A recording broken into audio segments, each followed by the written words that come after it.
妙法蓮華経南無妙法蓮華経。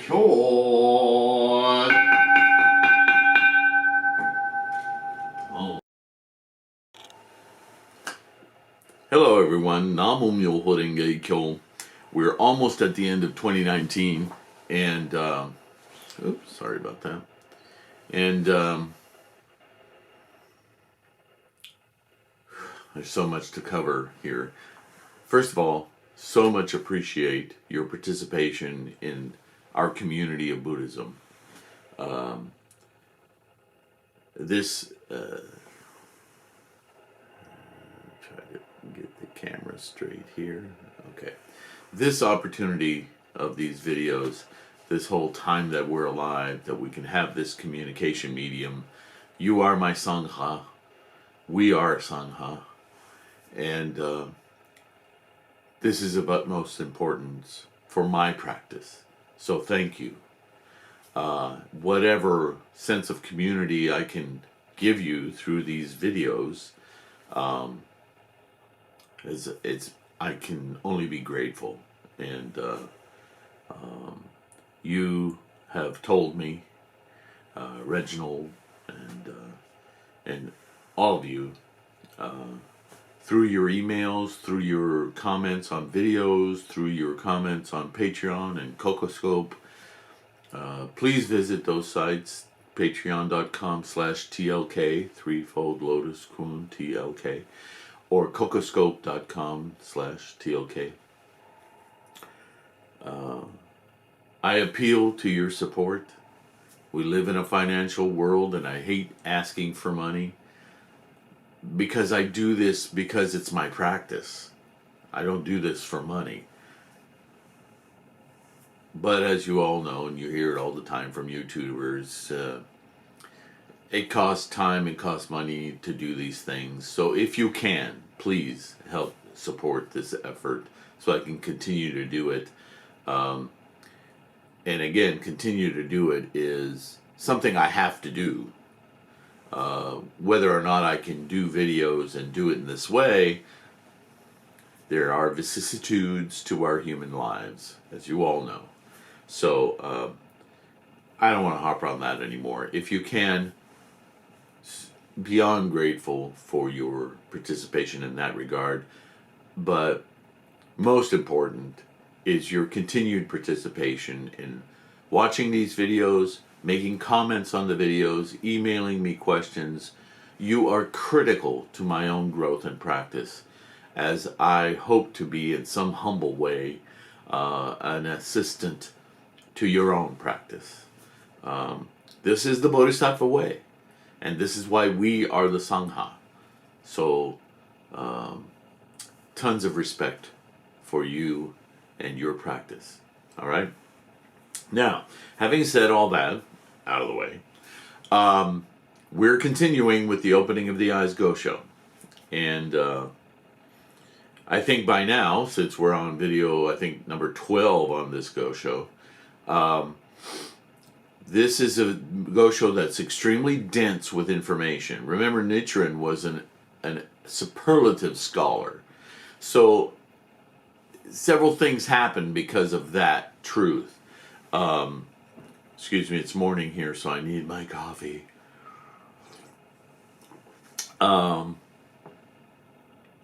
Because the Gosho is extremely dense overall, and especially special treatises like this, the Ankokuran, this opening of the eyes, the true object of devotion, these kinds of major writings, they're super dense with scholarship. And so I want to start this video off. It's already started, so I know. But anyway, before I start reading and continuing into the Gosho, there's a subject that especially comes to light in this portion as I was rereading it before this video, that comes up with all of us, all of you, over and over and over again. We're modern human beings, and more and more in all cultures across the world, we're getting so accustomed to immediate gratification, sound bites, constant information flooding at us from every moment. We get lazy. We start having that expectation that answers will just come to us via something. And unfortunately, we stop asking questions. Or we ask questions related to, why hasn't this been answered yet? By now, anyone who's studied Buddhism for any length of time, I'm going to state some obvious things, but we need to be reminded. I need to be reminded. Buddhism is a method of study. Ouch, I hate that word, right? But truly, study is fundamental to our Buddhist practice. You've heard me say it several times. This is my enlightenment. This is your enlightenment. This is our Buddha mind. This is our life. This is our existence. So if anything's going to improve or change or deepen about it, it's up to you. It's up to me. Right? This is a form of my practice. Beyond Gongyo and chanting, these videos are a form of my Bodhisattva outreach. This is essential to me, which is doubly why I appreciate your participation, because that is Sangha. That is well, I was going to say magic, but I don't like to use those terms. This is the awesome, precious nature of our connection. Sure, face-to-face connection is ultimate, right? It's intimate.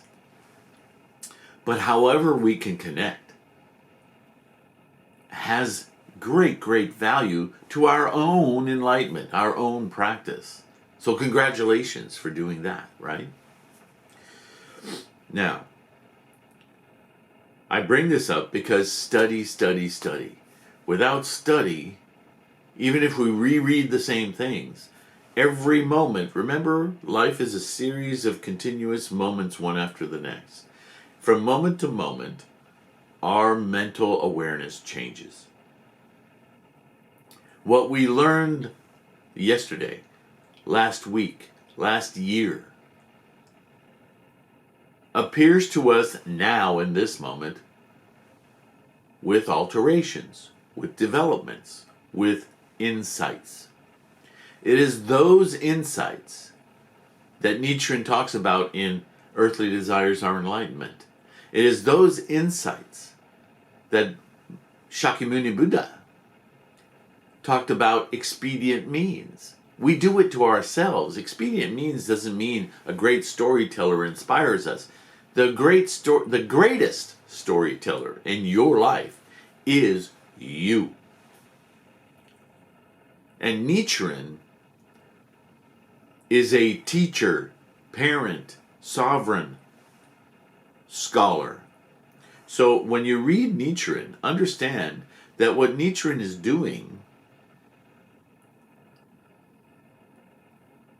is giving us, sorry, the flashing lights caught my eye.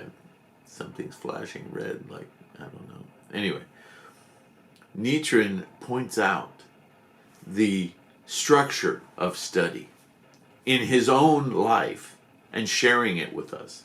So in this next part, as I read it, I'm going to interject again, as I always do. I can't help myself.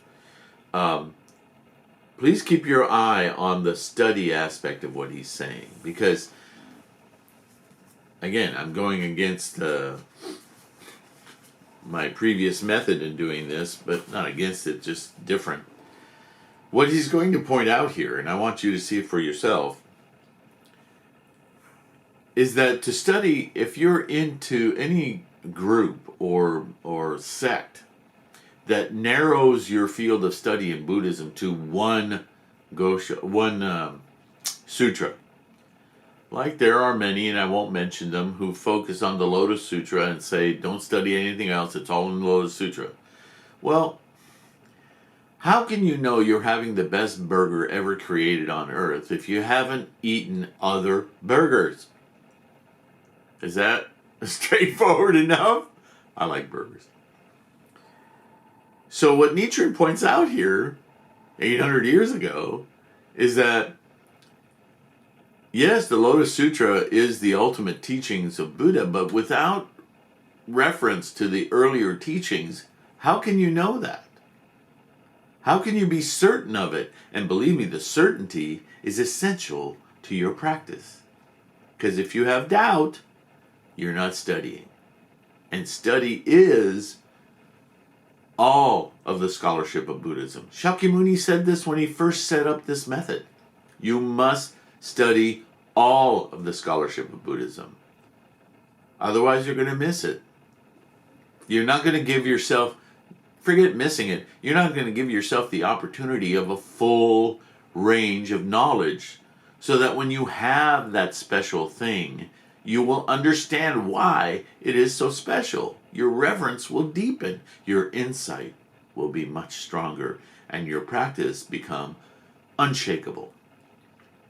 But if all you do is focus on one sutra, then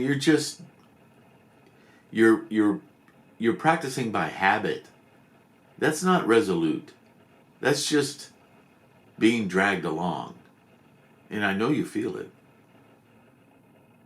That's what makes us go, well, I can skip Gangyo. Well, I don't need to do it this week. It's Christmas week. It's Hanukkah week. It's whatever week. This is when all the sales are in the stores. I don't have to practice. That's because you've fallen into a rote habit.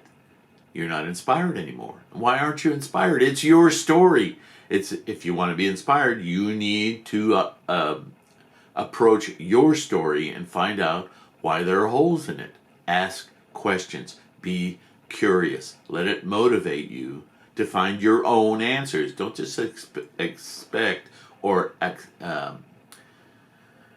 accept other people's answers. That's never fully satisfying, is it? All right, so let's move on. According to the Meditation on the Buddha Infinite Life Sutra, King Ajatashatru, led astray by Devadatta, imprisoned his father and was on the point of killing his mother, Lady Vaidehi. Reprimanded by the court ministers Jivaka and Chandaprabha. I'm usually better at these names. However, he spared his mother's life. At that time, she begged that the Buddha appear to her. And then she began by posing this question, quote, "What offense have I committed in the past that I should have given birth to this evil son?" That sounds so Catholic. Remember who is translating these, Gosho. "And world-honored one, through what cause have you come to be related to a person as evil as your cousin Devadatta?" Oh, there's the crux of it, isn't it? What could I have done possibly to be involved with this person? By the way, you and Devadatta were chummy, so I guess it's not just me. Bitchy as hell. So, Nichiren says, of the doubts raised here, he's being kind, the second is the more perplexing, right? The question of why the Buddha should be related to an evil person like Devadatta. Okay, let's take that as noted. A wheel-turning king, we are told, is never born into a world along with his enemies, nor is the god Chakra to be found in the company of demons. Okay, we could raise some doubts here, right? The Buddha has been a merciful personage for countless kalpas, yet the fact that Shakyamuni was born together with his arch enemy might make one doubt whether he was indeed a Buddha at all. The Buddha, however, did not answer the question of Lady Vaidehi. Therefore, if one reads and recites only the Meditation Sutra and does not examine the Devadatta chapter of the Lotus Sutra, one will never know the truth of the matter. This is exactly what I'm saying to you. You can't possibly understand all of Buddhism without reading the meditation or the Devadatta chapter in the Lotus Sutra. But conversely, you can read the Devadatta chapter of the Lotus Sutra and it can give you a lot of information But if you don't compare it to the Meditation Sutra, much earlier sutra, you won't get the enormity of the chapter, the Devadatta chapter in the Lotus Sutra. Study. In the Nirvana Sutra, Bodhisattva Kashyapa posed 36 questions to the Buddha, but even these cannot compare to this question posed by Maitreya. If the Buddha had failed to dispel Maitreya's doubts, the sacred teachings of his entire lifetime would have amounted to no more than froth on the water, and all living beings would have remained tangled in the snare of doubt. That was why it was so important for him to preach the lifespan chapter of the Lotus Sutra. You see what Nichiren is doing here? It's like a comparative studies lesson. You cannot understand the depth of the Lotus Sutra unless you understand what it stands on, the scholarship, the line of reasoning. Why is pi 3.14159, whatever it is, 1314? I don't even remember. But what's the significance of pi? Most people can't even tell you what it represents. Later, when the Buddha preached the lifespan chapter, he said, quote, "In all the worlds, the heavenly and human beings and Asuras all believe that the present Shakyamuni Buddha, after leaving the palace of the Shakyas, seated himself in the place of meditation not far from the city of Gaya, and there attained supreme perfect enlightenment," end quote. This passage expresses the view held by all the great bodhisattvas and the rest of the multitude from the time of the Buddha's first preaching at the place of enlightenment until his preaching of the peaceful practices chapter of the Lotus Sutra. "But good men," and quote unquote, the Buddha continued, quote, "it has been immeasurable, boundless hundreds, thousands, 10,000 millions of nayutas of kalpas since I in fact attained Buddhahood," end quote. Now that confuses an endless amount of people. It sure did me when I first read it. They're like, what does that mean? That you have multiple lifetimes? That you've been here before? That you've been doing this for time immemorial? That you, the Buddha, this human man in front of me, have been here like a vampire, ageless, forever? Does that sound like Buddhism to you? In fact, that caused me more doubt than almost anything else in my early studies of Buddhism. Mainly because the people I was studying with said all the answers are here. Look no further. Don't look anywhere else. In direct contradiction to what Shakyamuni and Nagarjuna and Vasubandhu and Tendai and Dengyo and Miaolo and Nichiren all say the same thing. And Nichiren says it by example. He says, look, you don't understand this unless you understand that. And if you do that without doing this, you're not getting it. I mean, Nichiren is pouring it out here. You have to study the breadth of Buddhism. Then when you get to read the Lotus Sutra, then you get the aha moments, the insights. You go, oh, this is how life works. This is how my life, this is all life works this way. Oh my goodness. Or as a physicist friend of mine would say, oh my universe. I think that's funny. What are we talking about? We're talking about study again. There's so much in the scholarship of Buddhism. I guarantee you, you could spend your lifetime just jumping around from sutra to sutra and coming back to one over another, and you will get aha moments, page to page. Is it important to expand your brain and absorb all this knowledge? No. The knowledge doesn't come from the books, the sutras, the commentaries. That's not where the knowledge comes from. These are tools. These are aids. And what do they aid? What do they tool through? Your insights, your story, your human mind. Because these teachings are all focused on the same thing. Awakening our Buddha mind. Yours, mine, theirs. That's what's really exciting about this practice. There's no end of jump starts. Every time you read something, and if you don't, keep reading, because you will. At some moment, you'll go, oh, and then you'll want to reread that. Did I get that right? What does that mean? Chant.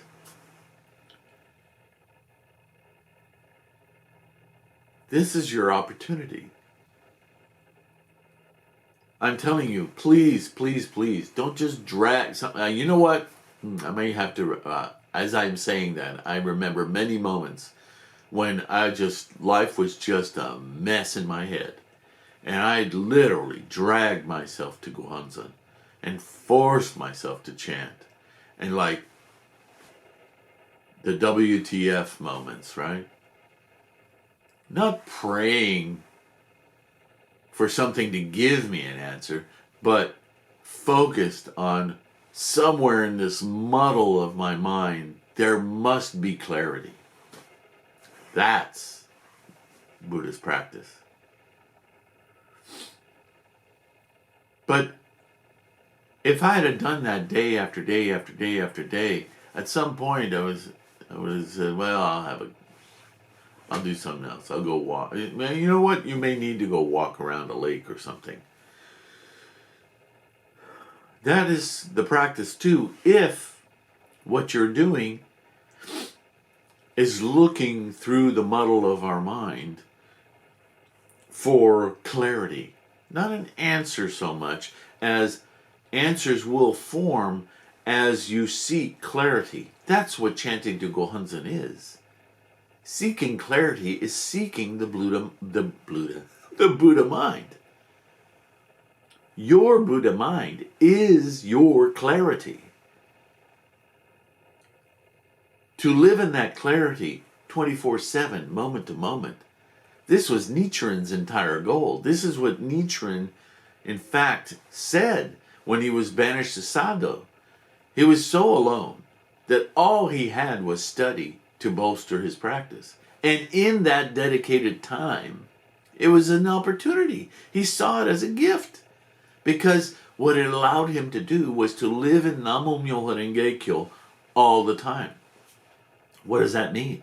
He lived in his Buddha mind. He had no distractions. That's not to say that's what we should do, but sometimes that is what we do in whatever form it is. In a way, making these videos is for me that. Never as powerful as Gongyo itself. But with that mind, with that dedication of thought and focus and desire, I take my human mind to my Buddha clarity. This is the Buddha mind, the awakening, right? The enlightenment. Enlightenment is a combination of insight and realization. That's why it's something we can only experience in this human form. So this makes your life extremely precious. You can't experience this after you're gone from this human form. You can't experience it before. You can only experience it here and now as a human. This is the example of Shakyamuni. Did I attain enlightenment under the Bodhi tree in this life? No, because enlightenment is everywhere all the time, timeless, there, available.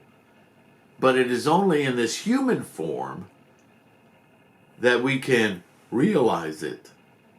Because realization is a human trait. Ask yourself, does the Buddha enlightenment need realization? No, it's already there. This entire practice of Buddhism is a human experience. That's why the whole idea of reincarnations and past lives and all of this is total malarkey. Enlightenment is timeless, but Realization, awakening, is a human activity, and we do it moment to moment to moment.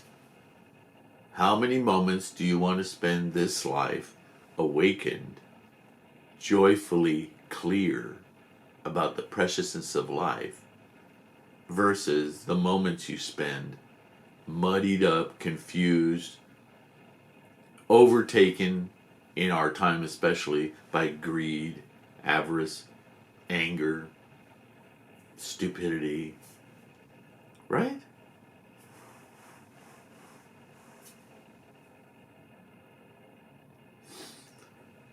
So study, please study. And thank you for participating in this aspect of study. For me, for you, for your enlightenment. I hope to have a New Year's Gongyo that goes a little bit better than my first effort last year. Um, Always learning, and I hope that we'll be able to chant together. Until then, I'll continue talking on these Go shows. Amazing, amazing scholarship of Nichiren. Namo Myoho Renge Kyo. Enjoy your practice. Make it exciting. Make it enlightening. Okay? With that, I haven't come up with a clever sign off yet, but I don't know if that's necessary. You tell me. Take care. Love you all. Much respect. Namo Myoho Renge Kyo.